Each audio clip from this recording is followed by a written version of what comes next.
How do you relax after a day like that? Good question. I'm lucky, but the other journalists I know, when I was doing full days, it's very much you getting home and sometimes you just don't feel like being the most social person because all day you've been talking to people and working it basically, schmoozing people, come back and you're writing, but you're constantly communicating, and that's the communications industry, that's what's required of you. But I know at the end of the day, sometimes you just want a bit of quiet time. So sometimes a glass of wine helps. Yeah. Was it hard to assume the mantle left vacant by the tragic death of Peter Leonard? Yeah, I was fortunate in the fact that he was able to hand over the reins to me, and I know that I had his support when that happened, because he was retiring after, 15 years with Win, but a career spanning 4 decades, more than 4 decades in the media. So I felt very fortunate to have been able to actually watch him, because while I was doing the weather, he was on the desk, and he really had so much to teach people, and I had a lot to learn from him, and he was probably the perfect role model. So I was very lucky that, they were big shoes to fill, and I was totally aware of that the first night I sat in his chair, and when it was my first day, and I had some pretty big expectations and shoes to fill. But as time has gone on, it's something you become more comfortable with, and I like to think that everything he might have taught me, I still use. Things like your words and pausing to effect, and he handled it very well. I think he had so much to teach people. So hard now that he's gone, but I just try and remember all the good things he taught me. Yeah. How has the environment changed since the departure of the experienced Leonard? It hasn't changed at all, to be honest. Everyone, goes on with their job the same, and I obviously didn't have 40 years experience before I came to this, to be the presenter here. But I like to think I've learned a lot in the markets that I've worked in, and it's a learning process, and every day you're still learning. But it hasn't really changed. I mean, we miss him because he was like the father of the station. But everything, is still the same. Yeah. Peter Leonard's tragic death obviously touched the majority of Canberrans, many of whom felt as though they knew him. As a regional journalist, how do your responsibilities extend beyond simply reading the news? Definitely getting out into the community, which I try and do as much as I can.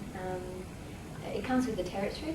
People ask you if you'll host fundraisers, attend different events, and I try and do as much as I can. We're in event season at the moment. Today I've just come from a chat with the PR industry about how they can help us and we can help them, and how we can both work together. And I know that's something that people would have done if he was asked to do it, and that's one of the other reasons why I said yes, because it's good for the industry to work together. But definitely there's quite a few charities that I'm really happy to be involved with. Breast cancer, there's the run and walk held every May on Mother's Day, which is a really, really nice one to be involved with. I was there for their first one, and they've been back again this year, and I've become one of their ambassadors, which has been nice. Also an ambassador for the Chief Minister's Reading Awards, which is another one that's close to my heart. I was able to go around and talk to children, school students, both primary and high school students, about the benefits of reading and why it is so important. What else is there? RSPCA. There's quite a few things. I think it's a default. Pretty much, it's things that you don't mind helping, lending your time to, because they help so many people. So it's nice to be able to give something back. We, as journalists, we expect people to talk to us. We ring them and we hope, and because our thing is that people will talk to us willingly and tell us their most intimate things. Like, that's one of the best things about being a journalist. You can actually ring up someone and you've got like a card, or you've got a way in to ask them anything you want to ask them, within reason, of course. But you can ask them those personal questions, and the worst they can say is no. So it's definitely, it's a job that we would expect and ask so much of the community. It's nice to be able to return the favour. Yeah. Win's the only national television station to offer a local news service for Canberra. what do you believe is the primary motivation for this?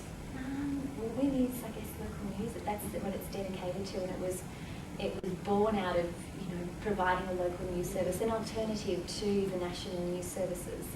So that's, I guess, WIN's legacy, that it does go into those smaller communities that you don't have a national crew based there.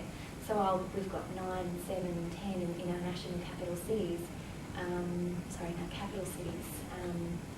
You've got WIN in the smaller towns, and I think it's really nice for communities to feel like they have their own television station, because a lot don't. And yeah, it's a really nice thing to be a part of. Local news it's you either love it or you're hungry for more. You're hungry for more of a national issues at the end of the day. But the good thing about the local news is, we can still draw on those national news issues, but we just have to find a local angle. And I think you either love it, and I definitely love working at that local level. It's for me. You feel comfortable, you don't. But, there's